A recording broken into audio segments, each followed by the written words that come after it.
Bloomberg Audio Studios. Podcasts, radio, news.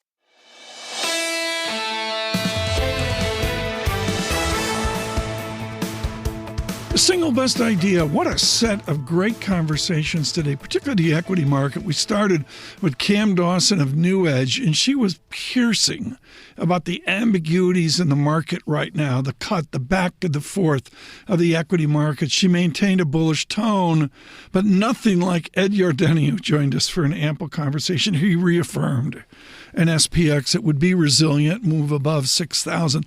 Couldn't get him to get back to 7,000 on Standard & Poor's 500. But we talked about the ambiguity that's out there. If yields go up, they can cut one way or another way. Here's Ed Yardeni. Higher yields should be bad, but they haven't been bad.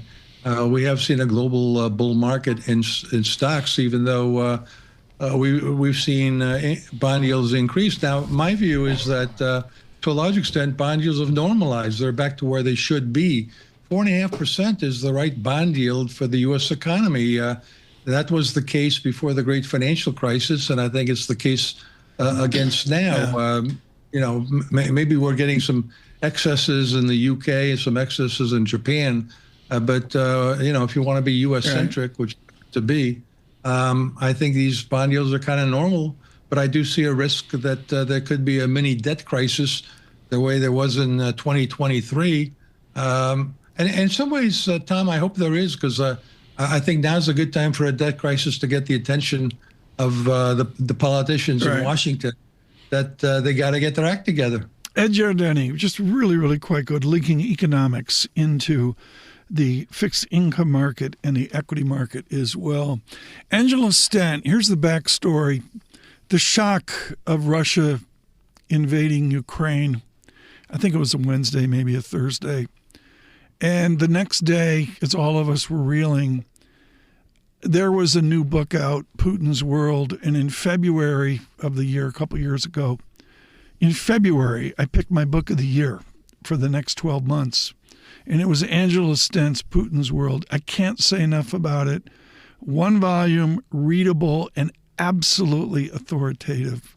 Professor Stent, of course, at Brookings, and all of her good work. We caught up with Angela Stent today here on the Trump effect on Putin.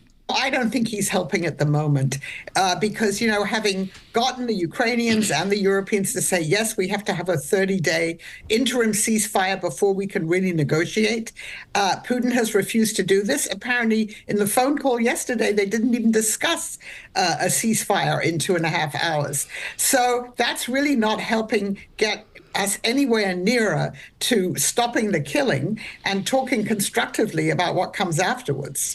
Angela Stent, and again, the book is Putin's World. And shout out, if I can, for Stephanie Baker of Bloomberg News with her book on Vladimir Putin right now. It's a valuable effort as well. On your commute across the nation, too many ways to listen to us. Good morning on Sirius XM, now older technology, but as modern as they come in this new digital world. On YouTube, subscribe to Bloomberg Podcasts. It's the number one way to help our effort.